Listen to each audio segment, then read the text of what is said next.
तो जैसे कि हमने बताए थे आप लोगों को कल के क्लास में कि संस्कृत हम लोग शुरू से स्टार्ट कर रहे हैं, फुल रूप से इसको हम कवर करने वाले हैं। तो व्याकरण लेकर चलेंगे। व्याकरण में आज हम लोग पढ़ेंगे लकार। देखिए लकार क्या होता है, जब आप संस्कृत में लकार जानोगे तभी आपके मुंह से बकार निकलेगा। ठीक है, मतलब कि सब कुछ लकार में ही समाहित है। लकार अगर आपको अच्छा से आ जाता है तो संस्कृत समझना आपके लिए बहुत इजी हो जाएगा।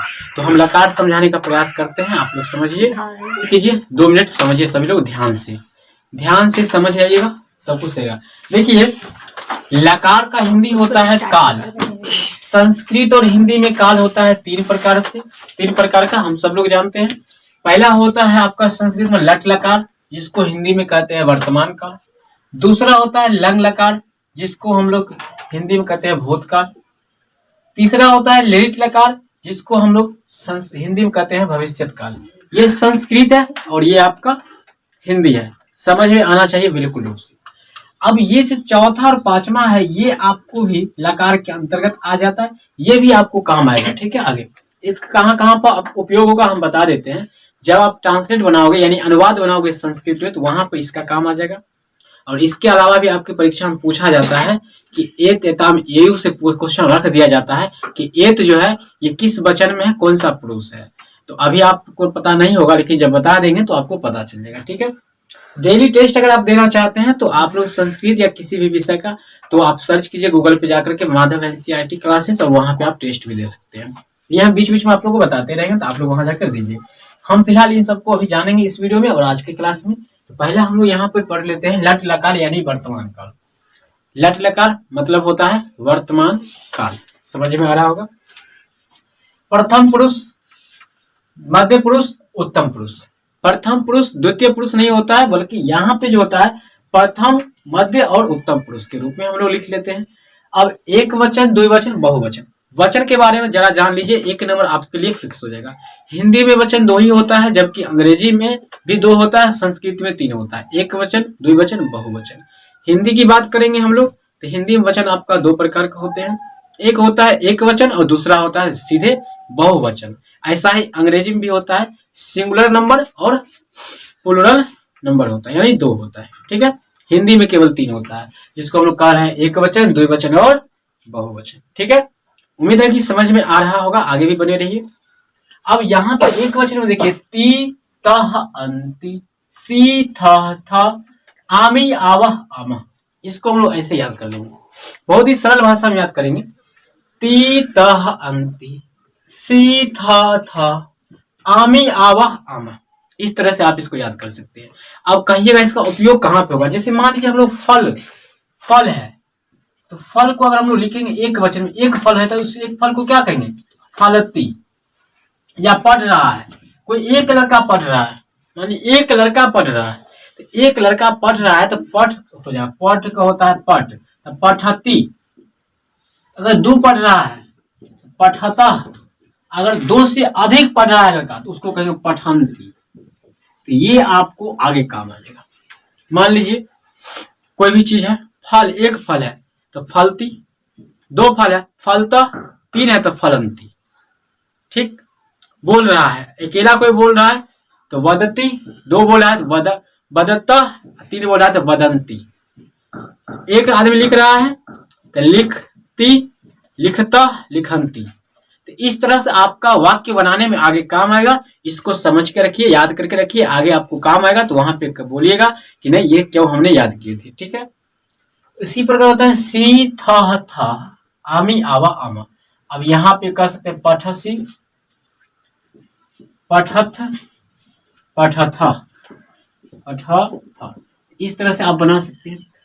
यहाँ पे हो जाएगा पठामी, क्योंकि पठ का मतलब होता है पढ़ना। ठीक, पठावा, पठामा। तो इस तरह से आप यहाँ पे वाक्य में ये सब प्रयोग करिएगा तो वहां पे आपको ये काम आ जाएगा। तो इस तरह से आप एक वचन वाला यानी लट लकार को आप याद रखिएगा और इस तरह से आप इसको छाप सकते हैं। ठीक है, और लिख सकते हैं। हम अब बात करेंगे लंग लकार यानी भूतकाल के बारे में समझाएंगे। आप वीडियो को रोक रोक करके समझने का प्रयास कीजिए, वीडियो को दोहरा करके देखिए, जहां पर दिक्कत होता है कमेंट करके जरूर बताइए। बाकी आपके लिए बहुत जरूरी है ये क्लास। चलिए लंग लकार को समझते हैं। देखिए लंग लकार का मतलब होता है भूतकाल। अब भूतकाल का मतलब होता है जो भूत, भूत लोग तभी बनता है जब मर जाता है, यानी जो बात खत्म है वही बन गया भूत आपका। जो समय हम लोग अभी कर रहे हैं, चल रहा है, ये बीत जाता है, वो हो गया आपका भूतकाल। यानी बीते हुए समय को कहते हैं भूत कहते हैं। जो बीत गया उसको क्या कहेंगे? भूतकाल कहते हैं। तो यहाँ पर है त ताम अन, अ तम त, अम आव अम, हलंत लगा हुआ है, हलन का मान आधा होता है, इसको भी जानकर रखिए। प्रथम पुरुष एक वचन में त, द्विवचन में ताम, बहुवचन में अन। त ताम अन, अह तम त, अम आव अम। इस तरह से आप इसको याद कर सकते हैं। इसका भी उपयोग ऐसा ही होगा, पठत पठताम पठत पठन, पठ पठ पठम पठत, पठम पठाव पठाम, इस तरह से होगा।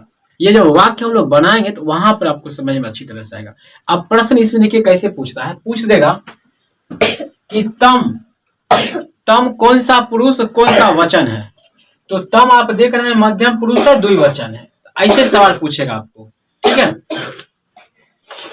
आगे देखिए हम समझते हैं, ये आप पठ पर जो आप बनाइएगा, ये हम लट लगा बता दिए हैं, आप पठ पर बनाइएगा, पठती पठता पठंती, और ये दोनों का बनाइएगा, ठीक। पठ धातु से बना करके आप लोग और आइएगा, और हमें आप लोग अगर भेजना चाहते हैं तो व्हाट्सएप में कर सकते हैं, जिसका नंबर और व्हाट्सएप ग्रुप का लिंक आपको डिस्क्रिप्शन में मिल जाएगा, वहां पे जाकर चेक कीजिएगा तो आपको मिल जाएगा, ठीक है।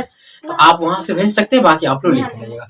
अब हम इसको समाप्त करते हैं, चलते हैं हम लोग लिट लकार। तो अब हम लोग आगे चलेंगे, बढ़ेंगे लिट लकार की ओर। लिट लकार का हिंदी हो जाता है भविष्यत काल। देखिए क्लास अगर आप पूरा तरह से करिएगा तो बहुत ही अच्छा क्लास होगा, और शायद हम अपने प्रयास करते हैं बहुत अच्छी तरह से बताएं ताकि आपको समझ में आए। और कोई भी टीचर नहीं चाहते हैं कि आपको समझ में नहीं आए, और थोड़ा आप लोग समझने का प्रयास कीजिए। विदाउट मैक बना रहे हैं तो ये तो संघर्ष समझ सकते हैं आप भी, बाकी तो वीडियो पूरा देखिए। देखिए तो लिट लकार मतलब होता है भविष्यत काल होता है। तो प्रथम पुरुष जो होता है ना, ये वर्तमान काल की तरह होता है, यानी लिट लकार की तरह होता है, लट लकार की तरह होता है। जैसे उसमें था ती, यहाँ पर हो जाएगा सयाती, सयाती। दूसरा था तीता, तो हो जाएगा सयता, सयंती। ये आपका हो गया। मतलब क्या देख रहे हैं, ये ती त अंति, मतलब कि लट लकार जिस तरह था उस तरह से हो रहा है। ती त अंति, सी थ थ, सैसी, ती त अंति, सी थ थ। आप समझिए, देखिए उसका इसमें क्या था, सी थ थ, आमी आवा, आमी अम्मी आवा आमा। अब आमी है तो आप लोग अम्मी नहीं कहने लगेगा, आमी है तो अम्मी नहीं बनाइएगा। मतलब कि सैती सैता सैंती।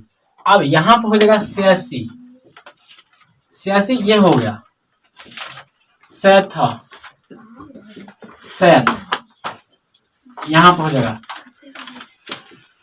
श्यामी, श्यावा, श्यावा या श्यामा। ये हो गया आपका भविष्यत काल अर्थात लेट लकार।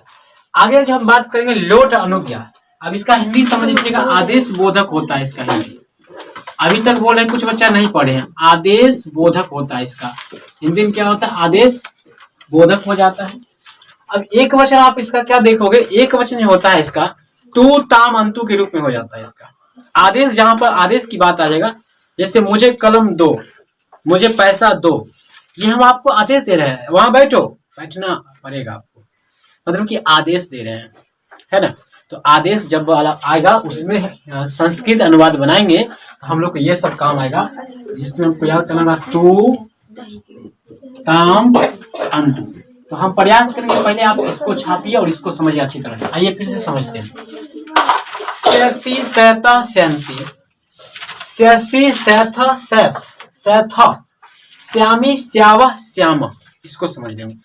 पठ पर इसको सेट करना है आपको, आपको पठ धातु पर, पठ पर ये वाला पे सेट करना है। इस वाला पे सेट कैसे करेंगे हम लोग, इस वाला पे सेट ऐसे करेंगे। अब यहाँ पर है तो पठिष्यति, पठिष्यत, ऐसे ऐसे करके आपको सब पर सेट करना है। और पठ का आपको बना के लाना है। ठीक, पठ का, लिख का, वध मतलब बोलना होता है, बोलना का, गम मतलब जाना, गम मतलब जाना होता है, गच्छति, गच्छता, गच्छन्ति, ये सब पे बना के लाइएगा। जैसे मान लीजिए कि गम मतलब होता है जाना। अब इस पर आपको बनाना है। एक वचन से शुरू करेंगे लट लकार से। तो पहला आपका हो जाएगा गच्छति, गच्छति, गच्छता, गच्छन्ति,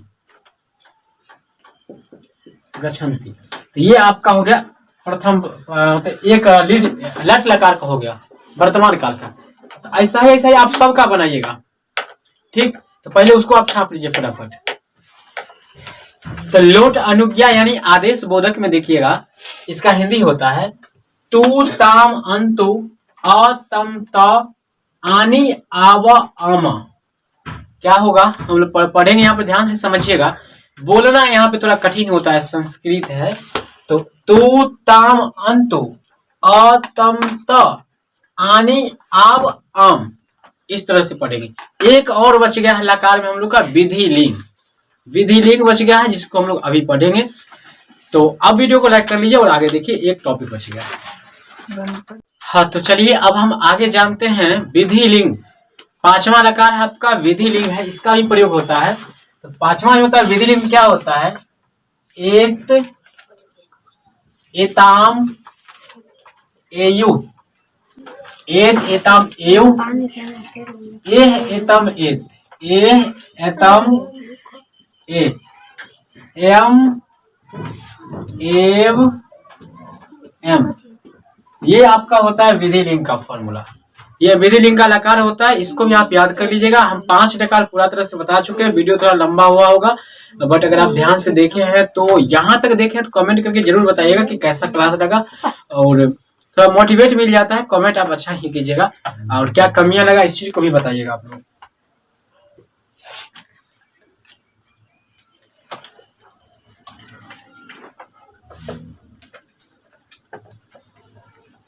ठीक है, एत, एतम, एव, एह, एतम, एह, एतम, एत, एम, एव, एम हो जाएगा, एम, एव, एम हो जाएगा। ठीक है, चलिए अच्छा है, सही है। तो विधि लिंग में समझिएगा, देखिए विधि लिंग का हिंदी होता है चाहिए के अर्थ में इसका प्रयोग होता है। चाहिए के जहां पर आ जाएगा वहां पर इसी सब का प्रयोग होगा। जैसे आप जब भी ट्रांसलेशन संस्कृत अनुवाद बनाइएगा तो यहाँ पर चाहिए के अर्थ में जो है आपका विधि लिंग का प्रयोग होता है। ठीक, जैसे कि एत, एताम, एयु, ए, एतम, एत, ए होगा, ए, एतम, एत, एम, एव, एम। इसका प्रयोग हो जाता है आपका जहां पर आप चाहिए वाला आ जाएगा। जैसे कि मुझे ये चाहिए, वो चाहिए, जो भी चाहिए वाला आ जाएगा जब वाक्य, तो वहां पे अनुवाद बनाने में आपका इसका प्रयोग होगा। ठीक, और यहाँ बीच से भी प्रश्न पूछता है कि एयु जो है कौन सा वचन है, कौन सा पुरुष है। तो प्रथम पुरुष है और बहुवचन है। तो ऐसा प्रश्न भी बीच बीच से निकाल के पूछा जाता है। चलिए, तो इस क्लास को यहीं तक रहने देते हैं आज भर, और अगली क्लास में हम लोग क्या चाहिए आपको, कौन सा टॉपिक चाहिए ये भी बताइएगा कमेंट करके, और ये क्लास में क्या क्या छूट गया है इस चीज को भी बता दीजिएगा। और कमेंट थोड़ा अच्छा कीजिएगा ताकि मोटिवेट मिल सके और आगे क्लास के लिए हम जज्बात पैदा कर सके। बाकी के लिए टेक केयर, धन्यवाद।